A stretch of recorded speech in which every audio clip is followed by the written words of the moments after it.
Hello friends, स्वागत है आपका इजी एग्ज़ाम सीरीज में। यह आईपीसी का फाइनल रिवीजन वीडियो है। इस वीडियो में हम यूनिट 5 जो आपकी हैं, unit first, unit second, unit third, unit fourth, unit 5 जो आईपीसी की इंडियन पेनल कोड की उसकी बात। तो हमारे पास ये कानपुर यूनिवर्सिटी का सिलेबस है। ये जो है कानपुर यूनिवर्सिटी ने खुद प्रोवाइड करवाया है।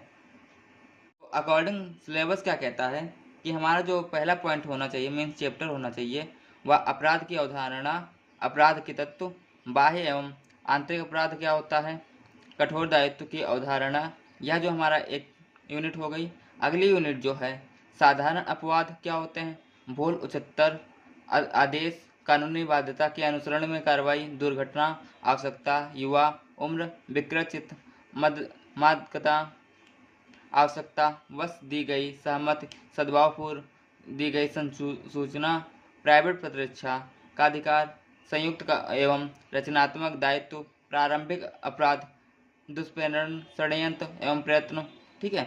जो अगली यूनिट है, यूनिट नंबर 4, उसमें यह बताया गया है मानव शरीर पर प्रभाव डालने वाले अपराध, आपराधिक मानववध, हत्या, उतावलापन, उपेक्षापूर्ण कार्य द्वारा मानव हत्या, उपहात एवं घोर उपहात, सदोष अवरोध एवं सदोष परिरोध, आपराधिक बल हमला, स्त्री की लज्जा भंग, व्यापरण एवं अपहरण। ये यूनिट 4 में बताया गया। और यूनिट 5 में आपका जो बताया गया है वह यूनिट 5 में यह है कि संपत्ति के विरुद्ध अपराध, चोरी, उद्यापन, लूट, डकैती, आपराधिक दुर्विनियोग, आपराधिक न्यायभंग, ठीक है, रिट और लोक प्रशासनिक के विरुद्ध अपराध, विधि विरुद्ध जमाव, दंगा, विवाह संबंधी अपराध, औद्योगिक विभाग को बताया गया है। ठीक है।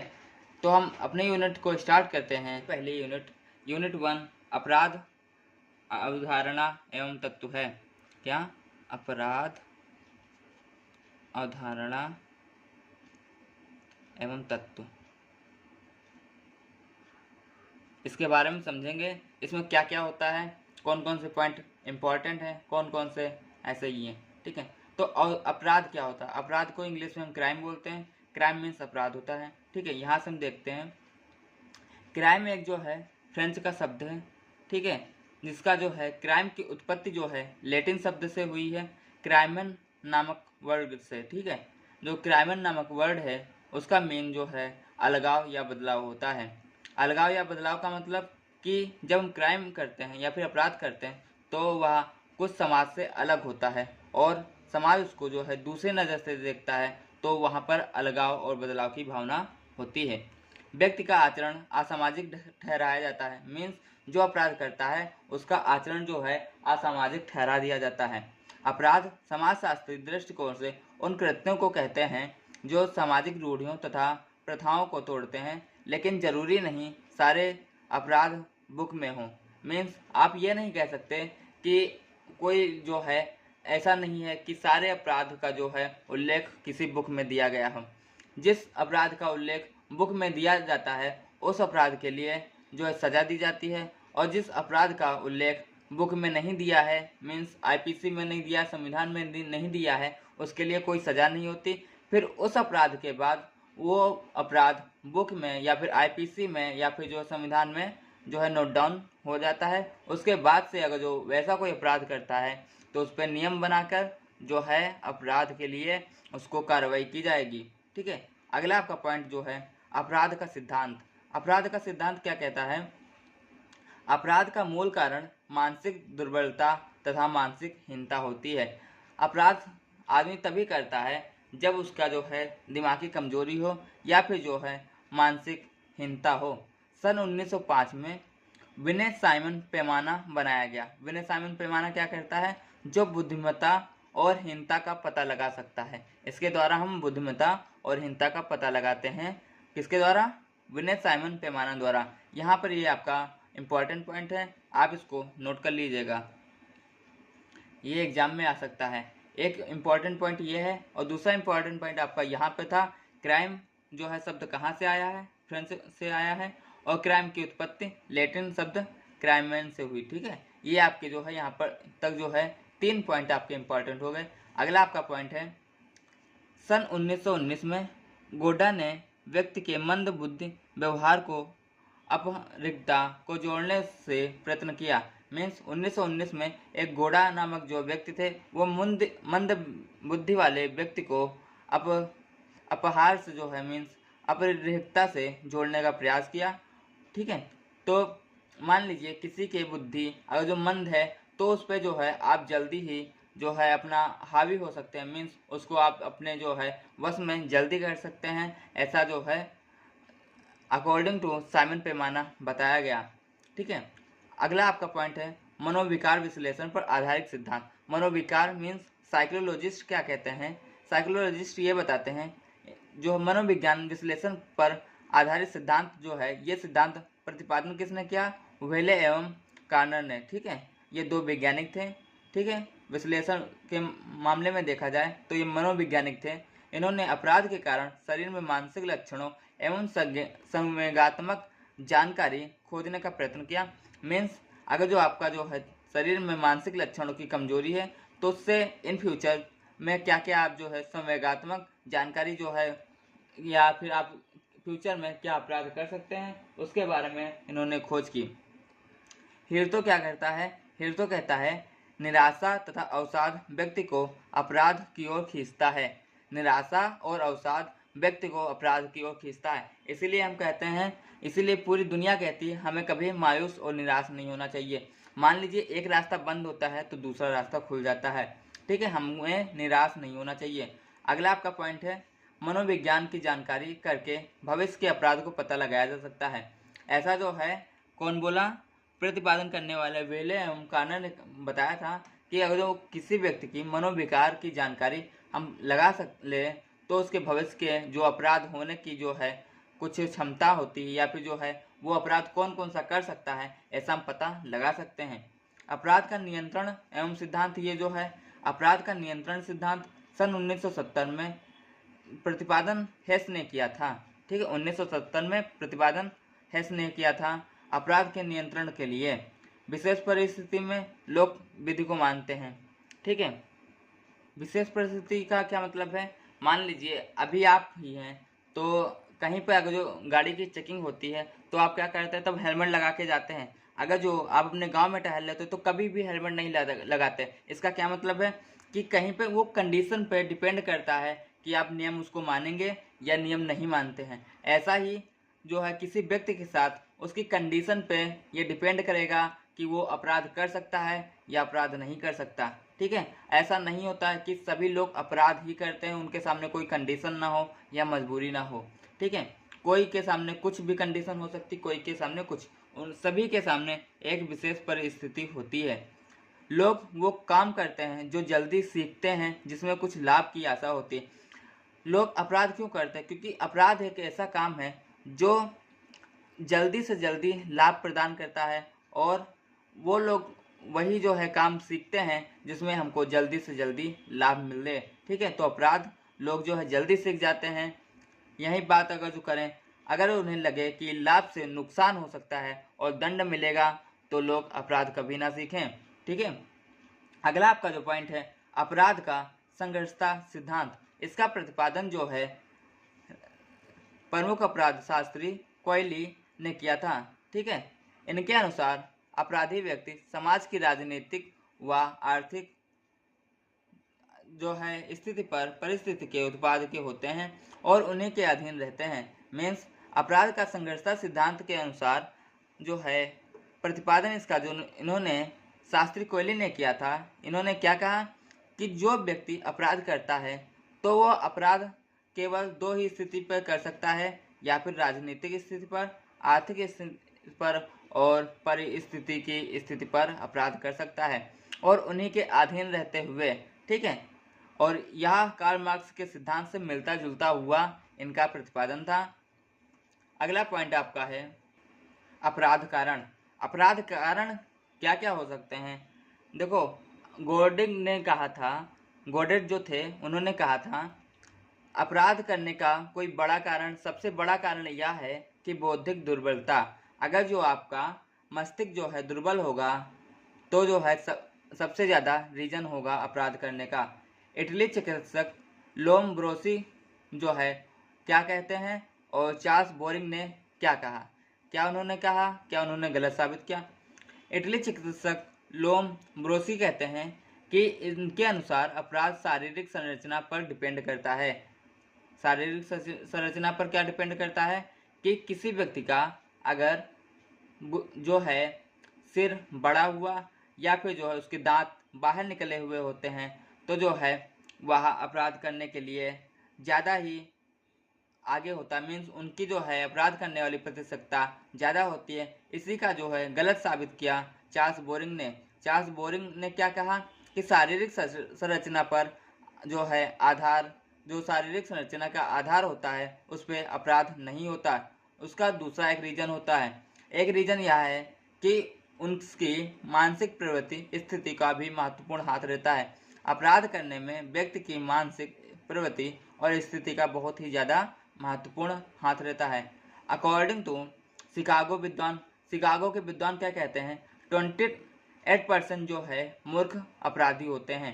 मीन्स जिनका दिमाग कम होता है या फिर जो है हम उनको मूर्ख कह सकते हैं, ऐसे 28% अपराधी होते हैं। कैलिफोर्निया के समाजशास्त्री कहते हैं कि 32% से ज़्यादा मूर्ख बाल अपराधी होते हैं। मीन्स जो बाल अपराध होते हैं, मीन्स जो बाल अपराधी होते हैं, जो 18 साल से कम उम्र के बच्चे होते हैं उन्हें बाल अपराधी कहते हैं।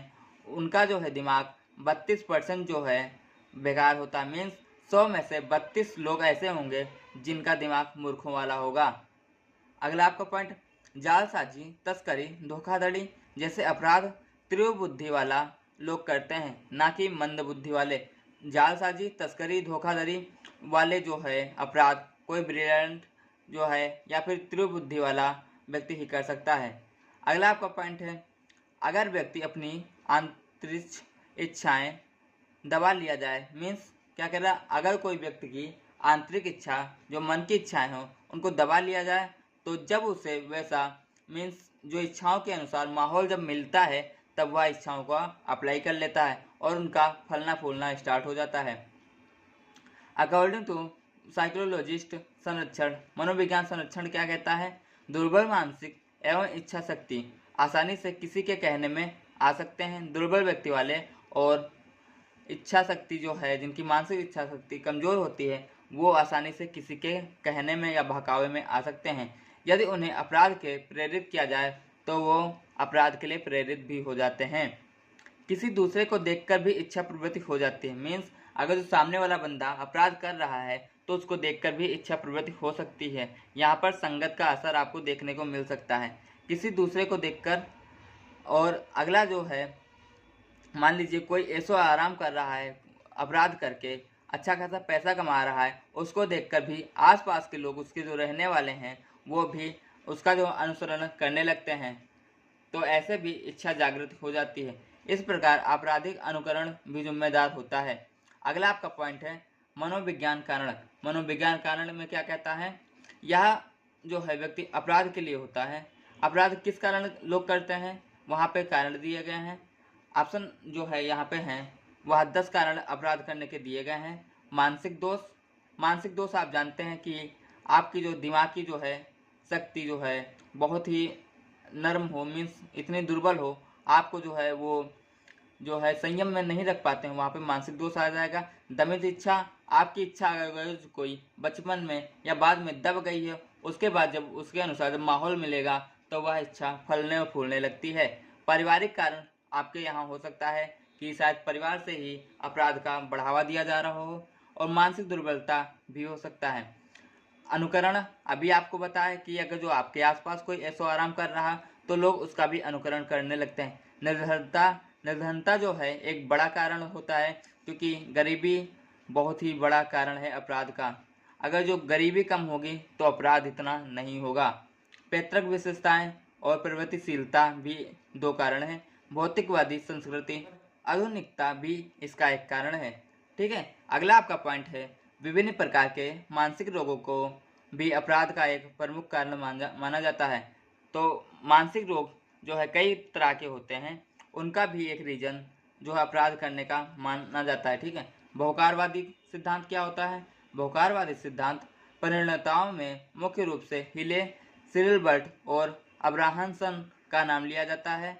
अकॉर्डिंग कई उपदानों को संयुक्त प्रकार के कारण ही किसी व्यक्ति में आपराधिक प्रवृत्ति पैदा होती है।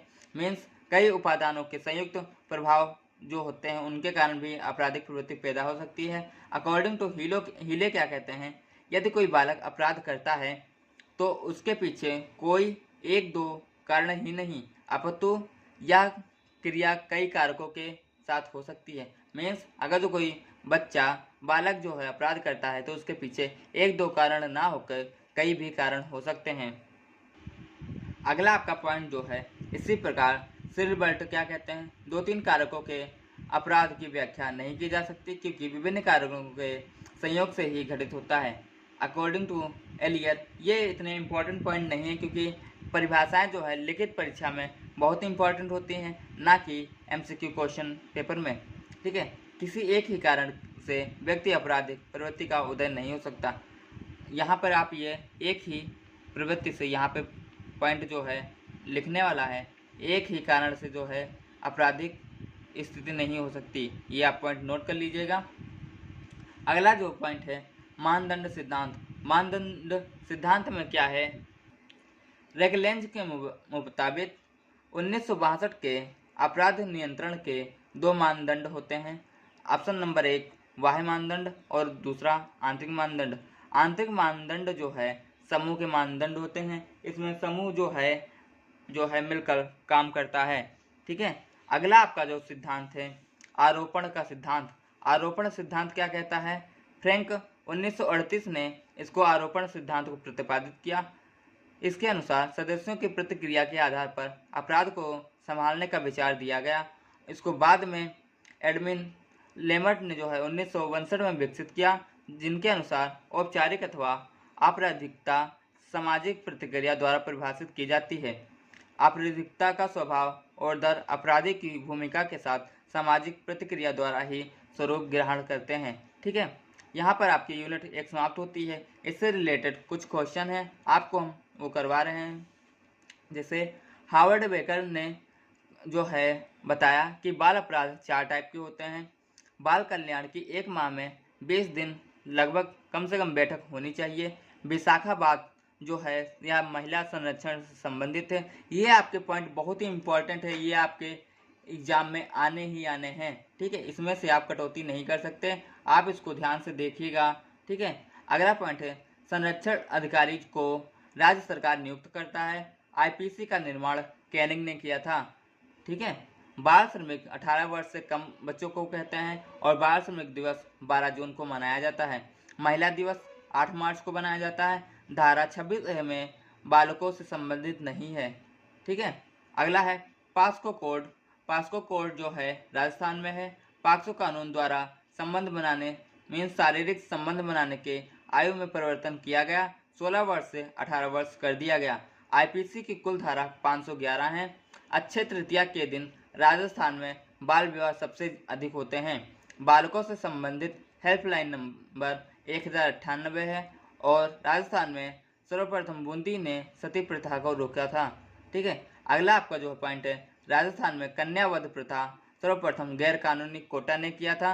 हिंदू विवाह अधिनियम किस वर्ष पारित हुआ, 1955। ये अभी जो है फैमिली लॉ में आपने पढ़ा था। राजस्थान में सर्वप्रथम किस रियासत ने बाल विवाह पर रोक लगाई, तो यहाँ पर जोधपुर हो जाएगा। अगली आपकी यूनिट जो है 2 आपकी जो है वह सामान्य अपवाद है। यूनिट 2 सामान्य अपवाद में क्या होता है, कुछ ऐसे प्रावधान हैं जिनको गवर्नमेंट ने IPC ने सामान्य अपवाद में रखा हुआ है। ठीक है, तो हम उसके बारे में बात करते हैं।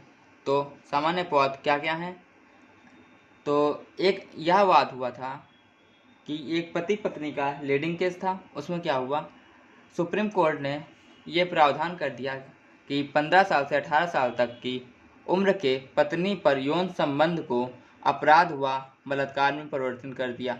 मीन्स यौन संबंध को अपराध व बलात्कार में परिवर्तन कर दिया।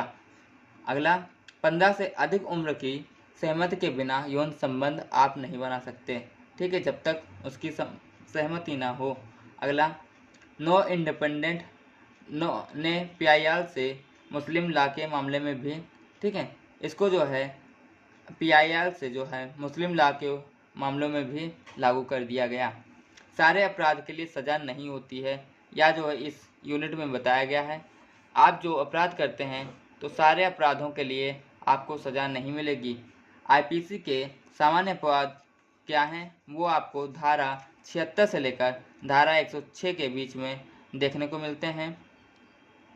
ठीक है, इन धाराओं के बीच में आपको जो है कवर मिलती है, मीन अपराध के खिलाफ उत्तरदायी नहीं होते हैं अगर जो आप इन धाराओं के बीच में ऐसा कोई काम करते हैं।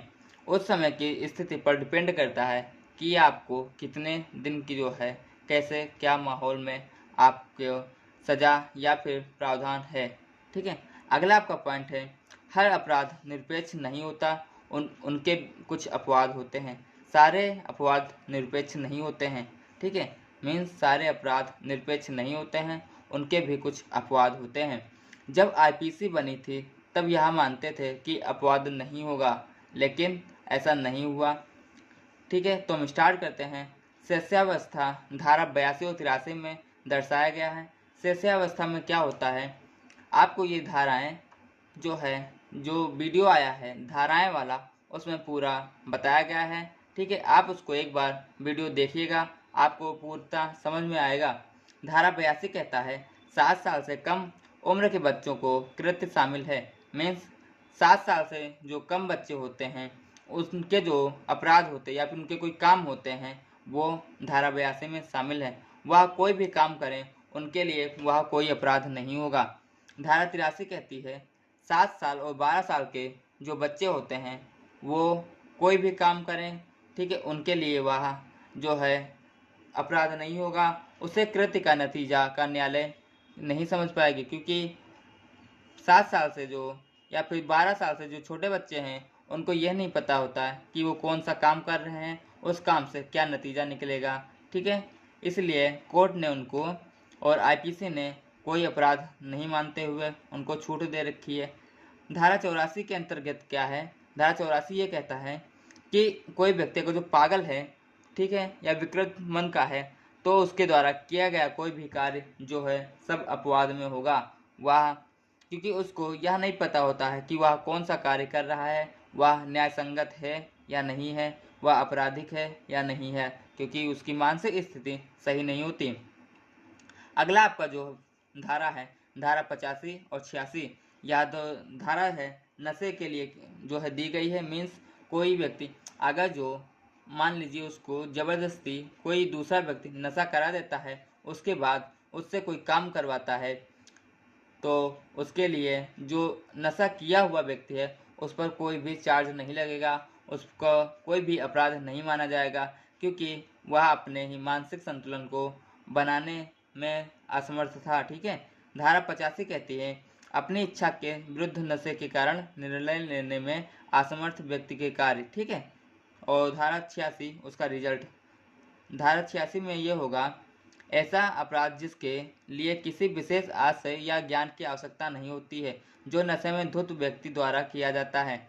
यह उस मामले में माना जाता है कि किया गया कार्य कोई अपराध नहीं है जब तक कि उसे विशेष ज्ञान या इरादे की से ना किया गया हो। यहाँ पर आप जो है कल ये कह सकते हैं कि कोई इम्पोर्टेंट काम हो या फिर कोई टैलेंटेड वाला काम हो। मीन्स अगर जो आपको हम धाराओं में जो है एक बम का जो है एग्जाम्पल दिए थे, यहाँ पर भी हम वही एग्जाम्पल देते हुए बता रहे हैं। मान लीजिए कोई बम जो है बम डिफ्यूजन करना है या फिर उसका जो है एक्सपेंशन करना है, तो कोई साधारण व्यक्ति उसको नहीं कर सकता, क्योंकि उसको इतना ना तो नॉलेज होता है ना तो उसका ये आशय होता है, तो उसके द्वारा किया गया कुछ भी कार्य वह अपराध नहीं होगा। अगला आपका पॉइंट जो है, क्योंकि कर्ता को ज्ञात नहीं होता है कि वह किस इरादे से काम कर रहा है, किसी को जो है नुकसान होगा या फिर मृत्यु हो सकती है। धारा 105 कहता है संपत्ति के निजी रक्षा का अधिकार।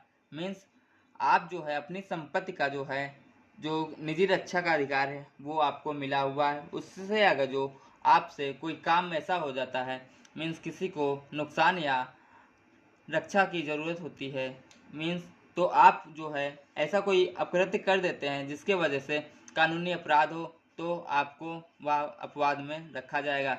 निजी रक्षा आपका जो है मौलिक अधिकार है, इसको आर्टिकल 21 में बताया गया है, जो है धारा 106 क्या कहता है, घातक हमले के खिलाफ निजी बचाव के लिए किया गया कार्य या अधिकार जबकि निर्दोष व्यक्ति की अपहानि होने की जोखिम है। मीन्स ऐसा कोई हमला जो है हमले के खिलाफ निजी बचाव के लिए किया गया कार्य मीन्स सेल्फ डिफेंस में किया गया कार्य। अगला आपका पॉइंट जो है न्यायोचित अधिनियम। न्यायोचित अधिनियम क्या कहता है, धारा 78 न्यायालय के निर्णय या आदेश के अनुसरण में किया गया ऐसा कुछ भी कार्य जो न्यायालय के निर्णय या आदेश के अनुसरण में किया जाता है वह अपराध नहीं होगा। ठीक है, तो यह धारा 78 कहलाता है। आपकी अगली यूनिट जो है वो चालू होती है और यूनिट 2 यहीं पे समाप्त होती है। हम सभी यूनिट के क्वेश्चन कराएंगे, वह जो है MCQ का वीडियो आएगा, वह आप उसको पूरा देखिएगा और उसमें A to Z सारे क्वेश्चन करवाएंगे। ठीक है, आपकी अगली यूनिट जो है वह यूनिट नंबर 3 आत्मरक्षा के अधिकार है।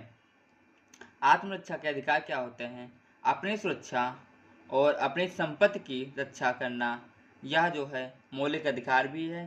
ठीक है, जिसको आर्टिकल 21 में बताया गया है जीवन जीने का अधिकार, यह आपका मौलिक अधिकार होता है तथा परिजनों की रक्षा और सुरक्षा का भी आपको अधिकार होता है। आत्मरक्षा जो है यह यूनिट 3 राइट टू डिफेंस के बारे में बताया गया है। राइट टू डिफेंस क्या होता है, यह धारा 96 से लेकर 106 तक दर्शाया गया है। आप राइट टू डिफेंस मीन्स आत्मरक्षा गाली गलौज के मामले में नहीं कर सकते। आत्मरक्षा आप केवल फिजिकल मामले में कर सकते हैं। अगर राइट टू डिफेंस में जान जाए तो रियायत मिल सकती है। मीन्स अपनी रक्षा करने में किसी दूसरे की अगर जो जान चली जाए तो वहाँ पर रियायत मिल सकती है। इसकी सीमाएं क्या होती हैं, आप सामने वाले को उतनी ही चोट पहुंचा सकते हैं जितना सामने वाला आपको पहुंचाना चाहता था। जैसे आपको कोई अगर जो डंडा मारना चाहता था तो आप उसको डंडा ही मारेंगे। ठीक है, ना कि आप उसको गोली मार देंगे। मान लीजिए सामने वाला आपको गोली मारना चाहता था तो आप उसको गोली मार सकते हैं। यह जो है एक्शन रिएक्शन की तरह काम करता है। एक्शन रिएक्शन लॉ आपने पढ़ा ही होगा साइंस में, यह न्यूटन के नियम में आता है। ठीक है, अगला आपका जो है 103 के मुताबिक क्या है कि घर में सेंध लगाकर या रेप करना या फिर हमला करना, लूटपाट होना और आगजनी, चोरी, एसिड अटैक वगैरह के लिए आप जो है आत्मरक्षा का प्रावधान बताया गया है। ठीक है, आत्मरक्षा में आप जो अगर मान लीजिए घर में कोई सेंध लगाया है या फिर रेप हो रहा है या फिर ऐसा कुछ है तो वहाँ पे आपका आत्मरक्षा का प्रावधान के लिए धारा 103 को बताया गया है। ठीक है, अगला आपका जो है वह जान का होना भी जरूरी, मीन्स जान का जाने का डर भी होना जरूरी है। क्योंकि यह साबित करना होता है कि अगर आपने अगले वाले पर हमला किया है, ठीक है, तो वो अगर जो आप हमला ना करते तो सामने वाला हमला कर देता जिससे आपकी जान जा सकती थी। यह आपको जो है वहाँ पे साबित करना जरूरी होता है। यदि घर में कोई घुसे हथियार के साथ, मतलब यदि आपके घर में कोई हथियार के साथ घुस रहा है तो आप जो है क्या कर सकते हैं, आप जो है अपनी लाइसेंसी बंदूक से उस पर गोली चला सकते हैं। उस पर जो है सेल्फ डिफेंस की दलील दाखिल हो जाएगी। ठीक है, अगर कोई सेंध लगाकर चोरी कर रहा है तो आप उस पर गोली नहीं चला सकते, क्योंकि चोरी जो हो रही है वो इतना बड़ा केस नहीं होगा कि आपको सेल्फ डिफेंस करना पड़े, आप जो है गोली चलाना पड़े। आप वहाँ पर डंडे से भी जो है उसको पीट सकते हैं, काम चला सकते हैं। वह अगला आपका जो पॉइंट है वह या जो है 96 आपकी जो धारा होती है वह सेल्फ डिफेंस के लिए होता है। 97 धाराएं जो होती हैं वह शरीर और संपत्ति की रक्षा के लिए होती है। 99 धारा सेल्फ डिफेंस के लिए होती है। मीन्स आप अगर जो सेल्फ डिफेंस कर रहे हैं तो उसका रीजन जो है अच्छा सा होना चाहिए। किसी की मौत हो जाए तब भी बचाव हो सकता है, लेकिन प्रूफ करना जरूरी होगा कि आप जो है अगर जो उसको ना मारते तो वो आपको मार देता। धारा 43 क्या कहता है, भीड़ गुस्सा नहीं उतार सकती किसी आरोपी पे। मान लीजिए जो है किसी समाज में या फिर बाजार में कोई अपराधी पकड़ा जाता है तो उसको भीड़ नहीं पीट सकती, बल्कि भीड़ उसको पकड़कर पुलिस के हवाले करना होगा और उसके बाद पुलिस जो है भी उसको नहीं मार सकती। पुलिस को उसके ऊपर FIR दर्ज करके केस चलाना होगा। ठीक है। आपका अगला जो पॉइंट है वह यूनिट 4 है। यूनिट 4 क्या कहता है? मानव शरीर को प्रभावित करने वाले अपराध। मानव शरीर को कौन कौन से अपराध जो है प्रभावित करते हैं? तो यहाँ पर अध्याय 16, इसमें जो है आईपीसी को हृदय मालूम होता है। मीन्स अध्याय 16 में आईपीसी का हृदय मालूम होता है। धारा 299 से धारा 377 तक सभी प्रावधान जो है मानव शरीर पर प्रभाव डालने वाले अपराधों के संबंध में है, अर्थात ऐसी अपराध के संबंध में जो मनुष्य शरीर क्षति के कर रहा है तथा जीवन के शरीर के लिए घातक है। हत्या, दहेज, अपहरण, बलात्कार प्रकृति के विरुद्ध जैसे गंभीर मामले होते हैं। जीवन के लिए संकटहारी जैसे जो मामला है गर्भपात करना, उपहात, बलात्कार, आपराधिक बल और हमला, सदोष, अवदोष और सदोष परिरोध, व्यापहरण, अपहरण, दासत्व, बलात्सर्म, ये जो है आपके जीवन के लिए संकटहारी जो है कार्यों में आते हैं। अगला आपका जो पॉइंट है प्रकृति के विरुद्ध अपराध। ठीक है, इसमें लगभग 80 धाराएं होती हैं। अघय देहित क्षति पहुंचाने पर जो है ये सारे जो है व्यवहार अपनाए जाते हैं। जीवन के लिए संकटकारी अपराध। ठीक है, संकटकारी अपराध में क्या होगा, इसका उल्लेख धारा 299 से 311 तक किया गया है। आपराधिक मामले में मानव वध और हत्या अत्यधिक महत्वपूर्ण अपराध है। ठीक है, मानव वध को इंग्लिश में कपेबल होमिसाइड कहते हैं। ठीक है, इसका जो है मतलब क्या होता है, कपेबल का मतलब जो है काटना या मारना होता है। मानव वध का मतलब मानव शरीर के विरुद्ध किसी जानवर या जीव जंतु को नहीं शामिल इसमें किया गया है। और हत्या और मानव वध में डिफर क्या होता है? मानव वध ये होता है, मान लीजिए आप कोई कृत्य कर रहे हैं, उसमें आपका आशय नहीं होता है, जानबूझकर आप किसी व्यक्ति को नहीं मारते हैं, हत्या वध हो जाता है तो वहाँ पर मानव वध होगा। और जानबूझकर आप किसी को हत्या कर देते हैं, वहाँ पर हत्या होगा। मानव वध क्या मतलब है? जैसे कोई कंस्ट्रक्शन की बिल्डिंग बन रही है, कंस्ट्रक्शन चल रहा है, वहाँ पर किसी की मृत्यु हो जाती है तो वह मानव वध में शामिल होगा। ठीक है, मानव वध जो है 2 टाइप का होता है, विधिपूर्ण मानव वध और अविधिपूर्ण मानव वध। ठीक है, अगला आपका जो पॉइंट है वह पॉइंट धारा 299। धारा 299 क्या कहता है? आपराधिक मानव वध की परिभाषा याद प्रस्तुत करती है। धारा 300 हत्या की परिभाषा प्रस्तुत करती है। धारा 302 हत्या के लिए दंड प्रावधान करता है। धारा 304 आपराधिक मानव का प्रावधान करता है। ठीक है, आपराधिक मानव दंड क्या होता है? जो है मानव वध जो है और आपराधिक मानव दंड, इसमें आपको हम अभी बता रहे हैं सभी हत्याएं मानव वध हो सकती हैं, लेकिन सभी मानव वध हत्या नहीं हो सकती। मानव वध जो है, मानव वध जो हत्या नहीं होता, हत्या ही हत्या होता है। मानव वध आपराधिक मानव वहाँ जो हत्या नहीं होता, लेकिन ज्ञान की अज्ञानता भी होती, अधिकता होती है। आपराधिक मानव वध में और मानव वध में अंतर यह होता है, कार्य और परिणाम का अंतर होता है, एकमात्र अंतर होता है। एक तरह सामान्य रूप से मृत्यु भी हो सकती है। अगला आपका पॉइंट है जो है आपराधिक मानव वध जो हत्या नहीं है, उसमें किसी मानवीय प्राणी की मृत्यु कारित करना, किसी कार्य द्वारा कारित हुई मृत्यु, जो मृत्यु कारित करने के लिए आशय से ना हो। ठीक है, तो ऐसी जो है मृत्यु मानव वध कहलाएगी। इसमें एक वाद हुआ था इब्राहिम से, एक वाद। ठीक है, धारा 300 क्या कहती है?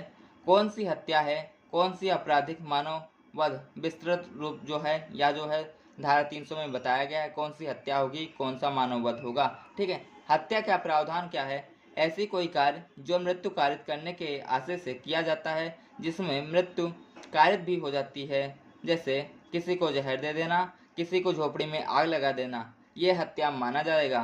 ठीक है, किसी बीमार को एक थप्पड़ मार देने से अगर जो उसकी मृत्यु हो जाती है तब भी वह हत्या माना जाएगा। कोई व्यक्ति जो बीमार है, जो ऑक्सीजन के सहारे जीवित है, उसका अगर जो आप ऑक्सीजन मास्क निकाल देते हैं तब भी वह एक हत्या मानी जाएगी, जिससे वह उसकी मृत्यु हो जाती है। कोई ऐसी शारीरिक चोट पहुंचाना जो प्रकृति के सामान्य अनुरूप से मृत्यु के लिए प्राप्त है। ठीक है, तो यहाँ पे वो हत्या मानी जाएगी। अगला आपका जो पॉइंट है, धारा 300 के अनुसार जो है 5 अपवाद होते हैं। ठीक है, पहला अपवाद होता है गंभीर उत्तेजना, पहला अपवाद है। इसके कारण आपराधिक मानव वध हत्या नहीं होगा, आत्मसंयम खोकर वह मृत्यु दुर्घटनावश कारित हो जाती है। इसमें एक केस हुआ था, परमेश्वर बनाम कृष्ण पिल्ले का, ठीक है, 1966 में यह एक केस हुआ था। अगला आपका जो अपवाद है, निजी इच्छा के अधिकार के प्रयोग करते हुए आपराधिक मानववध। मान लीजिए यह सेकंड जो है अपवाद होगा। इसमें आप अगर जो अपनी निजी सुरक्षा कर रहे हैं उससे किसी व्यक्ति की मृत्यु हो जाती है तो वह प्राइवेट प्रतिरक्षा के अंतर्गत आएगा और वह हत्या न कहलाकर आपराधिक मानववध कहलाएगा। संपत्ति व शरीर सुरक्षा आपका जो है मौलिक अधिकार है, जिसकी वजह से आप प्राइवेट प्रतिरक्षा कर सकते हैं। तीसरा अपवाद यह है, मानववध हत्या नहीं है। लोक सेवक और न्याय अनुसरण के लिए अगर जो किसी का हो जाती है हत्या तो वह मानववध कहलाएगा। इसमें क्या होगा, ये लोक सेवक और न्याय अनुसरण के लिए बनाया गया है। इसमें मान लीजिए कोई पुलिस वाला जो है कोई किसी अपराधी को पकड़ता है और अपराधी वह जो है पुलिस को धोखा देकर या पुलिस को छुड़ाकर वह भागने लगता है तो वहाँ पर पुलिस वाले या फिर न्याय अधिकारी जो होते हैं वह उसकी जो है गोली मार सकते हैं, मीन्स एनकाउंटर कर सकते हैं, तो वहाँ पर वह हत्या अपवाद नहीं कहलाएगी। ठीक है। अगला आपका जो पॉइंट है, अचानक लड़ाई। अचानक लड़ाई में क्या होगा कि इसके अनुसार आपराधिक मानव हत्या नहीं है यदि मानववध अचानक आपराधिक मानववाद हत्या नहीं है यदि वह मानव वहाँ अचानक आवेश में तीव्रता में हुआ हो, मीन्स वहाँ पे मान लीजिए कोई वध तीव्रता में हो गया हो, आवेश में हो गया हो, तो वह हत्या नहीं जो है मानववध कहलाएगा। ठीक है। अगला आपका पॉइंट है हत्या और आपराधिक मानववाद के लिए दंड। ठीक है। आपराधिक मानववाद आजीवन कारावास धारा 304 में और हत्या के लिए मृत्यु दंड दिया जाता है। ठीक है। यहाँ पर आपके यूनिट 4 समाप्त होती है। हम स्टार्ट करते हैं यूनिट 5। यूनिट 5 क्या कहता है, संपत्ति के विरुद्ध अपराध। संपत्ति के विरुद्ध अपराध क्या है, संपत्ति अपराध क्या होता है।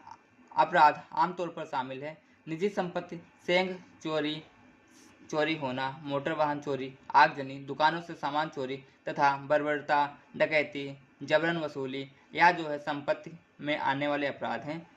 संपत्ति के खिलाफ अपराध जो है नष्ट संपत्ति का भी हो सकता है, चोरी संपत्ति का भी हो सकता है। नष्ट संपत्ति में ये आएगा आगजनी और बर्बरता, और चोरी की संपत्ति में डकैती, गबन वगैरह आता है। ठीक है। आगजनी क्या होता है, जानबूझकर आग लगा देना आगजनी कहलाते हैं। ठीक है। अगर अपनी संपत्ति को जानबूझकर कोई व्यक्ति उसमें आग लगा देता है तो यह माना जाता है कि वह बीमा धोखाधड़ी से संबंधित है। ठीक है। अगला आपका जो है इसके अन्य उद्देश्य ये भी हो सकते हैं, बर्बरता रोमांच या उत्तेजना के लिए, बदला लेने के लिए, शरारत करने की इच्छा के लिए, अन्य अपराधों को छुपाने के लिए, अपराध से नफरत जो है, ये सब चीज़ें यहाँ पर अन्य उद्देश्य आगजनी के अंतर्गत आ सकते हैं। अगला आपका जो है सेंध। सेंध क्या होता है, सेंध यह है किसी के घर में आप जबरन प्रवेश करने की जो है इच्छा करते हैं या उसमें जाते हैं, घुस जाते हैं किसी के प्रवेश में। ठीक है। तो फिर अगला जो पॉइंट है जबरन वसूली। जबरन वसूली क्या होता है, संपत्ति प्राप्त करने के लिए जबरन वसूली की जाती है। इसका इफेक्ट भविष्य के नुकसान, किसी की संपत्ति को नष्ट करना, किसी के चरित्र या प्रतिष्ठा को चोट पहुंचाना या मृत्यु भी हो सकता है। ठीक है। चोरी होना तो जो है एक अपराध होता है जो आज के ज़माने में या पहले के ज़माने में भी आम बात हो गया है। ठीक है। गबन क्या होता है, किसी की संपत्ति को अवैध रूप से लिया जाना जिसे वह सौंप दिया गया है। मीन्स मान लीजिए ए ने किसी को बी को एक वॉलेट दिया, ठीक है, और वॉलेट जो है अब भी वापस नहीं कर रहा है, यह जो है उसका गबन कर लिया, तो इसके ऊपर जो है गबन का जो है आरोप लगेगा। ठीक है। अगला आपका पॉइंट है चोरी। किसी अन्य व्यक्ति की गैरकानूनी रूप से लेने के इरादे से मालिक को वंचित करता है। यदि चोरी की गई एक बड़े मूल्य से ऊपर है तो यह गुंडागर्दी माना जाएगा, जो कि धारा 378 के अंतर्गत आता है। ठीक है। मोटर वाहन चोरी या प्रॉपर्टी क्राइम के सामान्य रूप का एक प्रकार है। ठीक है। डकैती क्या होता है, डकैती धारा 391 के अंतर्गत आती है। बल के उपयोग के माध्यम से किया गया व्यक्ति के तत्काल कब्जे से संपत्ति का अवैध रूप से लाना जो है डकैती कहलाएगा। डकैती में कम से कम 5 लोग होने चाहिए, कम से कम। ठीक है। और कम आप वहाँ पे 5 लोग नहीं हैं तो वहाँ पे लूटपाट का जो है मामला दर्ज होगा। अगला आपका है बर्बरता। बर्बरता क्या कहते हैं? किसी व्यक्ति की संपत्ति के लिए बिना विनाशकारी विनाश या क्षति जो है बर्बरता कहलाता है। जैसे खिड़कियों को तोड़ देना, अंडे फेंकना वगैरह बर्बरता कहलाता है। किशोर बर्बरता में दंड क्या है? बहाली, मरम्मत या प्रतिस्थापन के लिए नुकसान करने के लिए न्यायाधीश अपराध को रोजगार खोजने या बनाए रखने के निर्देश। यहाँ पे जुर्माना जो है अदालत सैकड़ों से लगाकर हजारों तक कर सकता है। यहाँ पर आपके यूनिट 5 समाप्त होती है। ठीक है, आपकी जो है यूनिट के जो है कुछ क्वेश्चन जो है अब हम करवाएंगे। ठीक है, ये क्वेश्चन जो है अलग से ना लाकर बल्कि जो मार्केट में मॉडल पेपर आया हुआ है उनके ये क्वेश्चन है। तो क्वेश्चन 1 आपका, दंड के प्रमुख सिद्धांतों को सुप्रीम कोर्ट ने इस मामले में मान्यता दी। ऑप्शन नंबर 1 वचन सिंह बनाम पंजाब राज्य, ऑप्शन 2 जेकब जॉर्ज बनाम केरल राज्य, 3 विनायक बनाम महाराष्ट्र राज्य, ऑप्शन नंबर 4 सुरेंद्र बनाम उत्तर प्रदेश राज्य। तो यहाँ पे आपका करेक्ट आंसर जेकब जॉर्ज बनाम केरल राज्य होगा। अगला क्वेश्चन आपका, आजीवन कारावास का अर्थ है कितने साल के लिए कारावास? 20 वर्ष, 24 वर्ष, 14 वर्ष या संपूर्ण अवशेष जीवन भर। तो यहाँ पे करेक्ट आंसर आपका जीवन भर होगा। अगला, दंडावधियों की भिन्नों की गणना करने में आजीवन कारावास को कितने वर्ष के कारावास के तुल्य माना जाता है? ऑप्शन नंबर 1 14 वर्ष, ऑप्शन नंबर 2 12 वर्ष, 3 20 वर्ष तक और 4 7 वर्ष तक कारावास। तो यहाँ पे आपका जो करेक्ट आंसर 20 वर्ष तक कारावास होगा। अगला क्वेश्चन, आजीवन कारावास की अवधि होती है तो मृत्यु तक। ठीक है, आजीवन कारावास। निम्न में से किस वाद में सर्वोच्च न्यायालय ने कहा था कि आजीवन कारावास का अर्थ है जगमोहन सिंह बनाम उत्तर प्रदेश राज्य, गोपाल विनायक गोडसे बनाम महाराष्ट्र राज्य, शंभू सिंह बनाम उत्तर प्रदेश राज्य, उपयुक्त सभी। तो यहाँ पे करेक्ट आंसर आपका जो होगा गोपाल विनायक गोडसे बनाम महाराष्ट्र राज्य होगा। अगला क्वेश्चन, बचन सिंह बनाम पंजाब राज्य का संबंध निम्न में से किससे है? तो यहाँ पे आपका जो करेक्ट आंसर होगा ऑप्शन नंबर 1 भारत में मृत्युदंड से, ऑप्शन नंबर 2 विचाराधीन बंदी की अभिच्छा से, ऑप्शन नंबर 3 आम आत्महत्या के प्रयास से, ऑप्शन नंबर 4 उपयुक्त में से कोई नहीं। यहाँ पर करेक्ट आंसर आपका भारत में मृत्युदंड से है। अगला क्वेश्चन, मृत्युदंड को उच्चतम न्यायालय द्वारा इस मामले में असंवैधानिक घोषित किया है। जगमोहन बनाम उत्तर प्रदेश राज्य, राजेंद्र प्रसाद बनाम उत्तर प्रदेश राज्य, बचन सिंह बनाम पश्चिम बंगाल राज्य और ज्ञान और बनाम पश्चिम बंगाल राज्य। तो यहाँ पे आपका जो करेक्ट आंसर होगा option number B Rajendra Prasad बनाम उत्तर प्रदेश राज्य होगा। अगला आपका क्वेश्चन जो ये है, उच्चतम न्यायालय ने निम्नलिखित में से किस निर्णय में यह सिद्धांत प्रतिपादित किया कि मृत्युदंड बिल्ले से बिल्ले मामले में दिया जाएगा? यहाँ पे ऑप्शन जो है आपके रेक्स बनाम गोविंद, ऑप्शन 2 हुसैन आरा खातून बनाम बिहार राज्य, ऑप्शन नंबर 3 वचन सिंह बनाम पंजाब राज्य और 4 सुनील बत्रा बनाम दिल्ली प्रशासन। यहाँ पर करेक्ट आंसर आपका वचन सिंह बनाम पंजाब राज्य होगा। अगला क्वेश्चन, जहाँ की वह राशि अभिव्यक्ति नहीं की गई है कितने का जुर्माना हो सकता है? वहाँ अपराधी जिस रकम के जुर्माने का दायी होगा वह 50,000 रुपये से अधिक नहीं होगा, 25,000 रुपये से अधिक नहीं होगा, 10 लाख रुपए से अधिक नहीं होगा, असीमित किंतु अत्यधिक नहीं होगा। तो यहाँ पे डी आपका ऑप्शन सही है। अगला क्वेश्चन, यदि अपराध कारावास या जुर्माना दोनों से दंडनीय है तो वह अवधि जिसके लिए जुर्माना देने में व्यतिक्रम होने के दिशा के लिए न्यायालय अपराधी को कारावासित करने का निर्देश दे सकता है। कारावास की अवधि उस कितनी होगी? 1/3, 1 आधा, 1/4, 2/3। तो यहाँ पे करेक्ट आंसर आपका 1/4 होगा।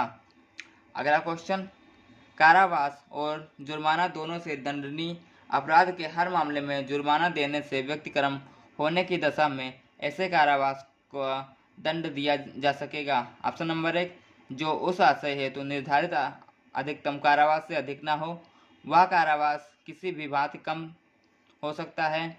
अगला, वह कारावास ऐसी उसी भांति का होगा जिससे अपराधी का उस अपराध के लिए दंडित किया गया जा सकता है। ऑप्शन नंबर 4, वह कारावास उस कारावास के साथ भुगताए जाने का निर्देश दिया जा सकता है जो अपराध के लिए प्रदान किया गया हो। तो यहाँ पे करेक्ट आंसर आपका सी होगा।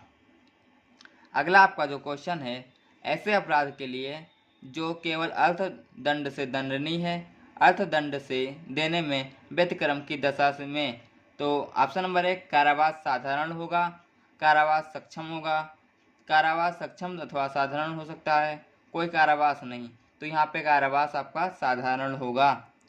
अगला आपका जो क्वेश्चन है, केवल अर्थदंड से संबंधित अपराध में अर्थदंड अदा न करने पर कारावास कठोर होगा, साधारण होगा, कठोर अथवा साधारण दोनों होगा, आंशिक कठोर और आंशिक साधारण होगा। तो यहाँ पे आपका जो करेक्ट आंसर साधारण होगा।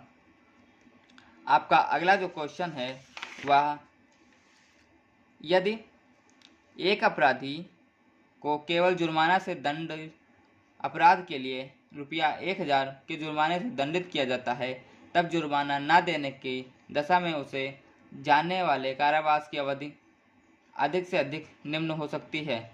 ठीक है, तो यहाँ पे आपका करेक्ट आंसर 4 महीने, 6 महीने, 1 साल, 2 माह। तो यहाँ पे करेक्ट आंसर आपका 6 महीने होगा। अगला आपका क्वेश्चन, दोहरे परिसंकट के विरुद्ध संरक्षण अंतर्विश्व संहिता की धारा कौन सी है? धारा 75, धारा 71, धारा 33, धारा 3। तो यहाँ पे करेक्ट आंसर आपका धारा 71 होगा। अगला आपका जो क्वेश्चन है, भारतीय दंड संहिता 1860 में किन प्रावधानों में एकांत परिरोध एवं एकांत परिरोध की परिसीमा को समझाया गया है? ऑप्शन नंबर 1, धारा 68 एवं 69 में, धारा 62 एवं 60 में, धारा 73 और 74 में, धारा 71 और 72 में। तो यहाँ पे करेक्ट आंसर आपका 73 और 74 होगा। अगला क्वेश्चन, अपराध के किसी निर्दोष व्यक्ति को कुल मिलाकर कितने समय के लिए एकांत कारावास में रखा जा सकता है? 6 माह, 3 माह, 2 माह, 6 माह। तो यहाँ पे आपका जो करेक्ट आंसर होगा वह 3 माह होगा। अगला आपका जो क्वेश्चन है, भारतीय दंड संहिता के अंतर्गत निम्न में से कौन सी धारा एकांत परिरोध का प्रावधान करती है? धारा 71, धारा 72 या धारा 73, धारा 7। तो यहाँ पे आपका करेक्ट आंसर आपका धारा 73 हो जाएगा। अगला क्वेश्चन, आजीवन कारावास के दंडादेश का लघुकरण भारतीय दंड संहिता के अधीन होता है? धारा 52 में, धारा 53 में, धारा 54 में, धारा 55 में। यहाँ पर आपका करेक्ट आंसर धारा 55 होगा। अगला क्वेश्चन, मृत्युदंड को उच्चतम न्यायालय ने किस मामले में उचित ठहराया है? जगमोहन सिंह बनाम उत्तर प्रदेश राज्य, कृपाल सिंह बनाम उत्तर प्रदेश राज्य, कादरा पहाड़िया बनाम बिहार राज्य, करतार सिंह बनाम पंजाब राज्य। तो यहाँ पे आपका जो करेक्ट आंसर होगा ऑप्शन नंबर 1, जगमोहन सिंह बनाम उत्तर प्रदेश राज्य होगा। अगला क्वेश्चन, किस मामले में उच्चतम न्यायालय ने अभी निर्धारित किया है कि आजीवन कारावास का अर्थ शेष तक का कारावास होता है? तो यहाँ पे उपरोक्त सभी ऑप्शन हो जाएंगे। अगला क्वेश्चन, किसी मामले में उच्चतम न्यायालय ने अभी निर्धारित किया है कि इंग्लैंड की भांति भारत में भी अपराधी को दोष सिद्ध करने का भार अभियोजन पक्ष पर है और उसे इस भार का निर्वहन युक्तायुक्त संदेह पर परे करना है। तो यहाँ पे कौन सा वाद ऐसा हुआ था?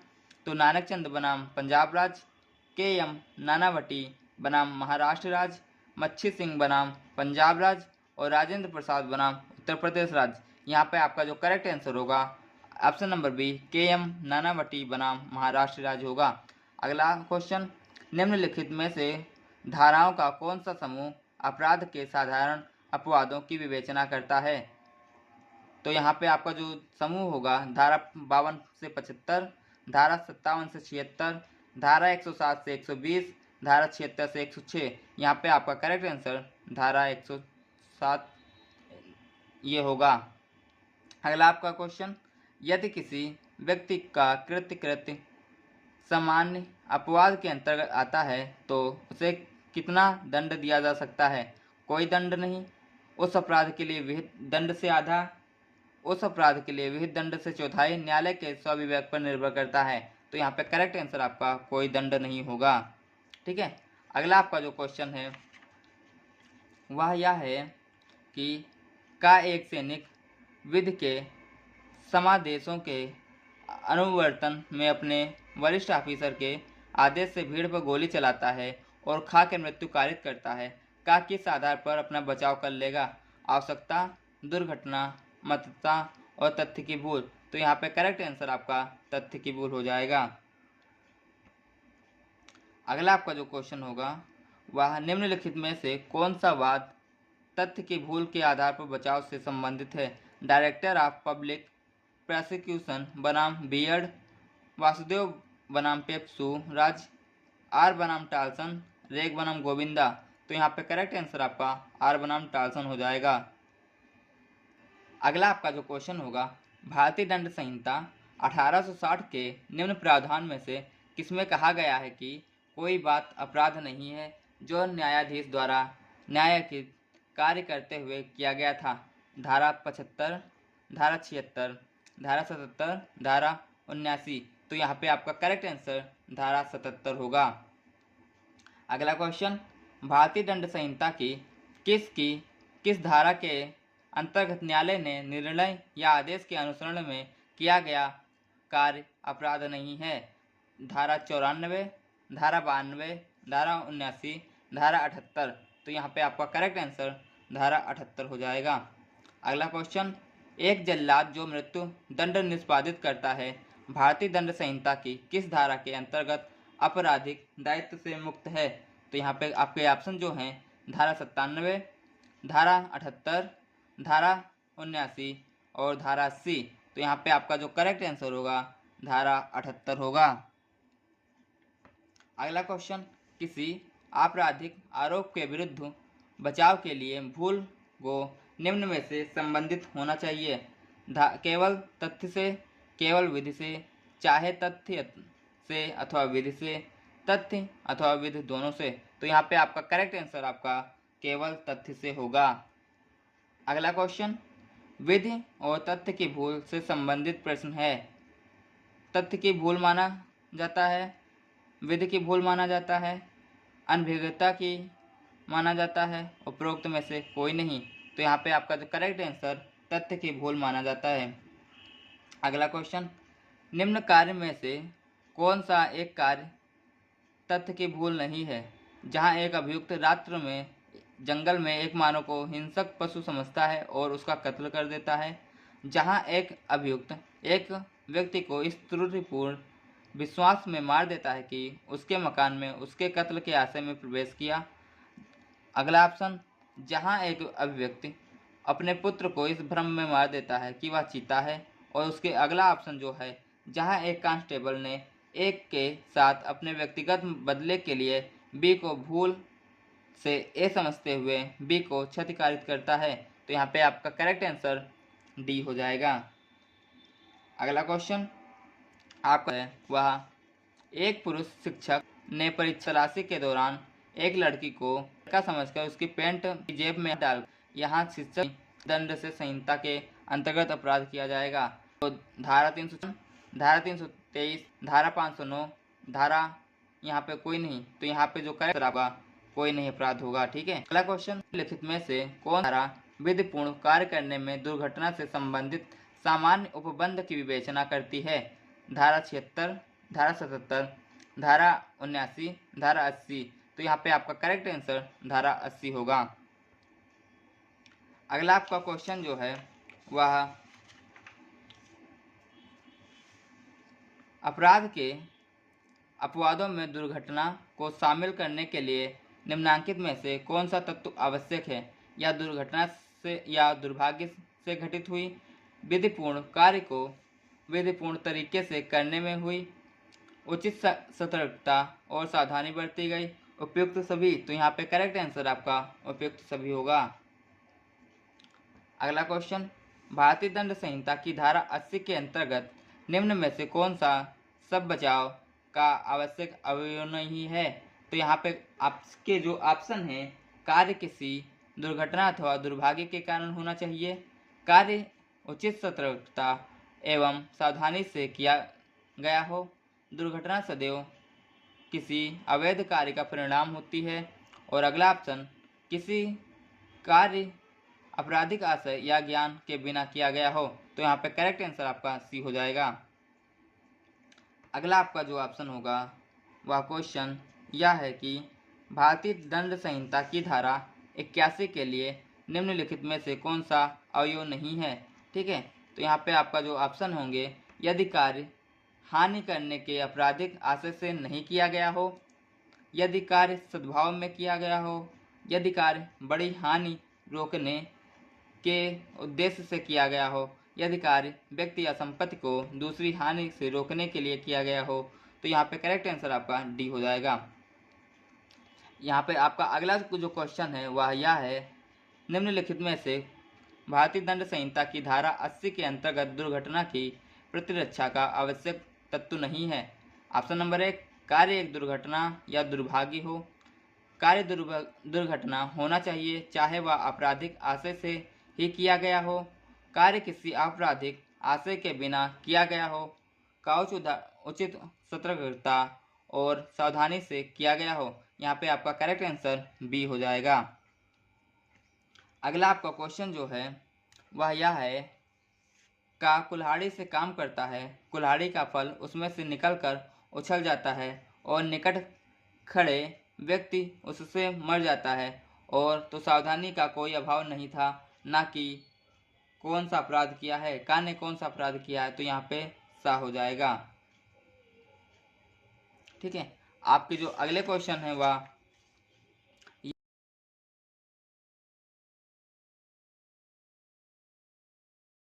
यह है, एक समुद्री तूफान में एक जहाज फंस गया। जहाज पर 3 व्यक्ति थे, जिनमें से एक बालक था। जहाज पर खाने के लिए कुछ नहीं था और जहाज के शीघ्र किनारे के पहुंचने के आसार कम थे। ऐसी स्थिति में या तो तीनों भूखे मर जाते या किसी एक को मारकर उसके मांस को खा अपने जीवित रहते। अन्य 2 बालक ने बालक को मारने का निर्णय लिया और उसके मांस को खाकर जीवित रह कि पहुंचने का उन दोनों पर हत्या का मुकदमा चलेगा। निम्न में से कौन सा दोनों हत्या के दोषी हैं? दोनों हत्या की कोड में न आने वाले आपराधिक मानव का वध के दोषी हैं, दोनों किसी अपराध के दोषी नहीं हैं और आत्मरक्षा का बचाव ले सकते हैं, दोनों किसी अपराध के दोषी नहीं हैं और आवश्यकता के सिद्धांत का बचाव ले सकते हैं। यहाँ पे करेक्ट आंसर आपका दोनों हत्या के दोषी होंगे। अगला आपका जो क्वेश्चन है वह वाद है, अनेक व्यक्तियों के जीवन की रक्षा के लिए किसी एक की हत्या करने की अनुमति आवश्यकता के आधार पर नहीं दी जा सकती। यह सिद्धांत जिसका भारत में अनुसरण किया जाता है, सबसे पहले क्वींस बेंच डिवीजन ने निम्नलिखित मामले में प्रतिपादित किया, आर बनाम मोरे, आर बनाम डडले तथा स्टीफेंस, और जो अगला ऑप्शन आपका है आर बनाम डेविस, डी ऑप्शन आपका आर बनाम मैकफर्सन। तो यहाँ पे आपका करेक्ट आंसर आपका जो है बी हो जाएगा। अगला आपका जो क्वेश्चन है वह यह है, आर बनाम डडले एंड स्टेफेंस का प्रसिद्ध वाद आपराधिक दायित्व के साधारण अपवादों में से किससे संबंधित था? ऑप्शन नंबर 1 आवश्यकता से, ऑप्शन नंबर 2 निजी प्राइवेट प्रतिरक्षा से, ऑप्शन नंबर 3 चित्त विकृति से, ऑप्शन नंबर 4 भूल से। तो यहाँ पे करेक्ट आंसर आपका 1 हो जाएगा। अगला क्वेश्चन, निम्नलिखित में से कौन सा वाद आवश्यकता के आधार पर प्रतिरक्षा से संबंधित है? डीपीसी बनाम बियर्ड, आर बनाम लिपमैन, मैकनाटन का वाद, आर बनाम डडले एंड स्टीफेंस। तो यहाँ पे करेक्ट आंसर आपका आर बनाम डडले हो जाएगा। यहीं पर आज के वीडियो हम समाप्त करते हैं, मिलते हैं किसी दूसरे वीडियो में, तब तक के लिए टेक केयर। अगर आपको यह वीडियो अच्छा लगा हो तो प्लीज़ लाइक शेयर कमेंट करके अपने दोस्तों को ज़रूर बुलाइएगा। ठीक है, थैंक यू।